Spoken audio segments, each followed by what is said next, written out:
രാജ്യതലസ്ഥാനമായ ഡൽഹി മുതൽ ഹിമാലയൻ മലനിരകൾ വരെ കാലവർഷക്കെടുതിയിൽ ഉലയുകയാണ്. ഡൽഹിയിൽ റെക്കോർഡ് മഴയെ തുടർന്ന് നഗരപ്രദേശങ്ങൾ വെള്ളത്തിനടിയിലായപ്പോൾ ഹിമാചൽ പ്രദേശിലും ഉത്തരാഖണ്ഡിലും കനത്ത മണ്ണിടിച്ചിലാണ് റിപ്പോർട്ട് ചെയ്തത്. ഭാരതത്തിന്റെ പകുതിയിലധികം പ്രദേശങ്ങളും ഇപ്പോൾ പെരുമഴയിൽ മുങ്ങിയിരിക്കുകയാണ്. രാജ്യതലസ്ഥാനമായ ഡൽഹിയിൽ കഴിഞ്ഞ 3 വർഷത്തിനിടയിൽ ഏറ്റവും ശക്തമായ മഴയാണ് രേഖപ്പെടുത്തിയത്.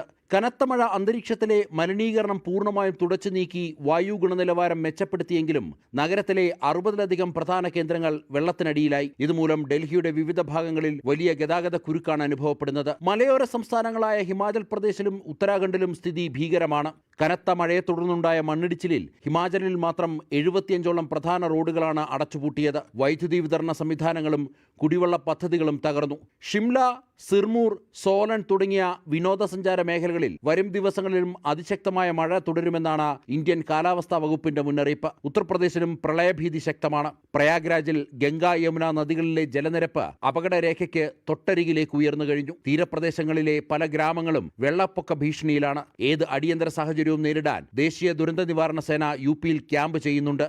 നദീതീരങ്ങളിൽ താമസിക്കുന്നവരോട് സുരക്ഷിത സ്ഥാനങ്ങളിലേക്ക് മാറാൻ നിർദ്ദേശം നൽകിയിട്ടുണ്ട്. ഉത്തരേന്ത്യയ്ക്ക് പുറമെ മഹാരാഷ്ട്ര, കർണാടക, ഗോവ ഉൾപ്പെടെയുള്ള പടിഞ്ഞാറൻ തീരങ്ങളിലും കാലവർഷം സജീവമാണ്. അറബിക്കടലിൽ കാറ്റ് ശക്തമായതോടെ മത്സ്യത്തൊഴിലാളികൾക്ക് കടലിൽ പോകുന്നതിന് വിലക്കേർപ്പെടുത്തിയിട്ടുണ്ട്. രാജ്യത്തിന്റെ ഭൂരിഭാഗം പ്രദേശങ്ങളിലും കനത്ത മഴ തുടരുമെന്നാണ് ഉപഗ്രഹ ദൃശ്യങ്ങൾ വ്യക്തമാക്കുന്നത്. പ്രകൃതിക്ഷോഭ സാധ്യത കണക്കിലെടുത്ത് വിവിധ സംസ്ഥാനങ്ങളിൽ ദുരന്ത നിവാരണ സേനകൾ അതീവ ജാഗ്രതയിലാണ്.